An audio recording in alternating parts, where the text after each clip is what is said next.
So Eddie Graham, then, what relationship did he have with Vince McMahon Sr. at this time? Because obviously it must have been pretty good to just have Bob Backlund come in, defend the title, sort of like how Andre the Giant would be farmed out. All the promoters in those days were pretty well connected. Like I spoke earlier, when the Ultimate Warrior was pretty much before his time came in, and guys, Shawn Michaels and the Click and all these other people started arranging things. That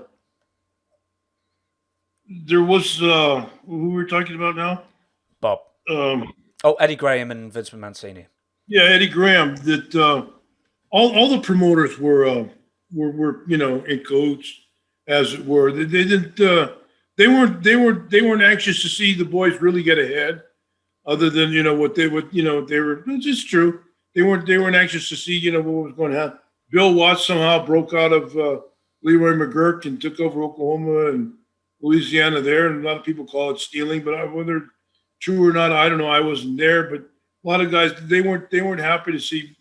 Vince Sr. protected Mike LaBelle in Los Angeles. Used to send him talent there from SD to Java Rook to I remember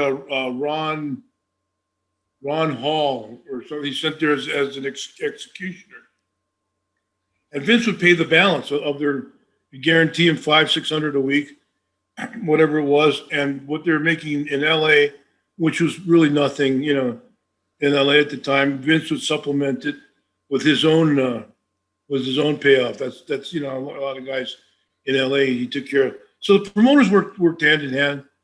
Vince, Eddie Graham. I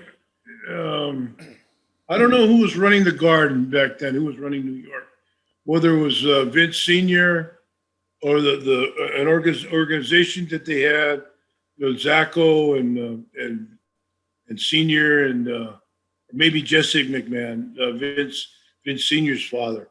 But Eddie Graham and Jerry Graham were two of the absolute top cards, and Jerry Graham was a savant of sorts for wrestling and stuff. And then the booze and everything else drove him out of his mind. And Eddie was drinking pretty good at the time, but it said that he would write down all the stuff that Jerry was laying out on business and stuff. So yeah, I'm sure they spoke, and and Jim Barnett was in there too. So everybody was they're all in a business relationship apart from the wrestlers. I'd be remiss if I didn't ask a bit more about Dr. Jerry Graham. Have you got any personal memories of him? Because I think his heyday was in the 50s, wasn't it? And I believe that Vince McMahon, Jerry Graham was his favorite wrestler of all time. Yeah. I think that's Vince McMahon Jr. Yeah, Junior, excuse me. Junior, Vince, Jerry Graham and Freddie Blassie. He just, because of Blassie, yeah, he was, and I heard he was in Los Angeles with Superstar, Billy Graham, when Billy was, God, this would have to be like 71. Before I went to the AWA. So it'd have to be early 71, maybe early 72. So Billy, Vince Sr. would take care of, would put Jerry on the road with somebody. He was with Murdoch and Rhodes in Amarillo, and then I guess he was with Superstar in L.A. And he'd keep all right, then he'd boom, he'd go on a binge and go crazy, and all of a sudden. But he was very, very clever, very aside the point, in between the lines kind of guy. And in those days, he's kind of burned out, but he's still Jerry Graham. Do you remember Luke Graham?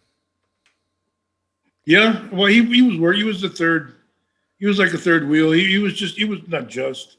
He was one of the boys. He was one of us. He was one of me. He was around. He was a wrestler, and was able to carry the.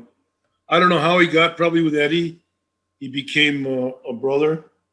In I don't know if it was in Florida or New York or where it was, but I'm sure it had to be with Eddie that he became a Graham, and then he kept the crazy Luke Graham as the rest of his career, I suppose.